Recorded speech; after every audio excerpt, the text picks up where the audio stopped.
আমি আজকে করব আলু দিয়ে মটন কারি। এখানে আছে খাসির মাংস, আর দিয়ে দিচ্ছি শুকনো লঙ্কা বাটা,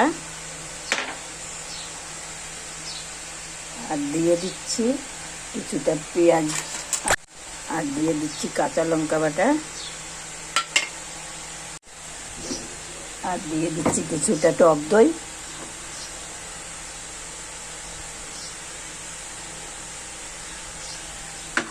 আর দিয়ে দিচ্ছি একটু সরষের তেল, লবণ হলুদ আগেই দিয়ে দিয়েছি। এবার আমি ম্যারিনেট করে রেখে দেবো 1 ঘন্টা। মাংসটা ম্যারিনেট হতে হতে আমি এদিকে আলুটা ভেজে নিচ্ছি। গ্যাস জ্বালিয়ে দিয়েছি, কড়াইতে তেল দিয়ে দিলাম। এবার আলুটা দিয়ে দেব।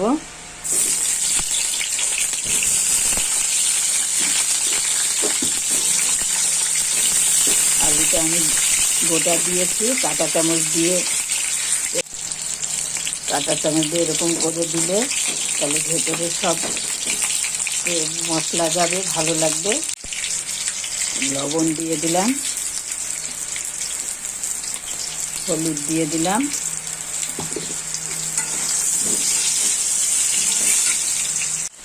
হয়ে গেছে আমার আলু ভাজা। তুলে নিচ্ছি। এই তেলের মধ্যেই আমি পেঁয়াজটা দিয়ে দিচ্ছি। পেঁয়াজটা একটুখানি লবণ দিয়ে দিচ্ছি, তাড়াতাড়ি ভাজা হবে। এই রান্নাটা আমি শিখেছি আমার মায়ের থেকে। একটু হলুদ দিয়ে দিচ্ছি।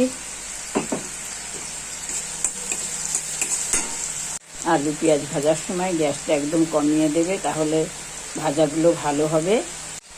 পেঁয়াজটা ভাজা হয়ে গেছে, এবার আমি তুলে নেব। ওই তেলেই আমি গরম মশলা ফোড়ন দিয়ে, একটা শুকনো লঙ্কা দিয়ে, অল্প 2-4টা গোটা ধনে দিয়ে সম্বারা দিয়ে দিলাম। এবার দেবো মাংস।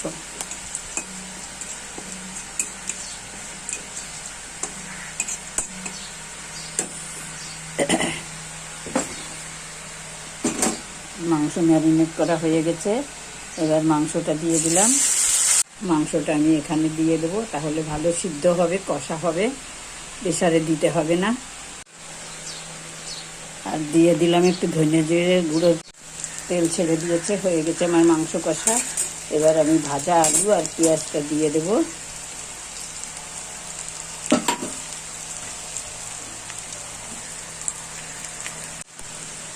দিয়ে দিলাম একটু জলের গুঁড়ো, আর দিয়ে দিলাম গরম মশলা। হয়ে গেছে আমার মাংস কষা। এবার আমি দিয়ে দেবো এই হাঁড়িটার ভেতরে। এটাই দিলে আর প্রেসারে দিতে হবে না। এই হাঁড়িটা আমি আগেও দেখিয়েছি, এটা আমি মণিপুর থেকে এনেছিলাম। এটাই মাংস খুব ভালো সিদ্ধ হয়, তার জন্য আমি এটার মধ্যে দিয়ে দেবো এবার, তাহলে মাংসটা ভালো সিদ্ধ হবে। এবার আমি কড়াই থেকে নামিয়ে মাংসটা এই হাঁড়িতে দিয়ে দিয়েছি।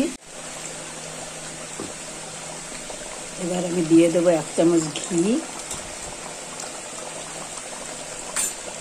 আর দেবো এই সামান্য 2 দানা চিনি।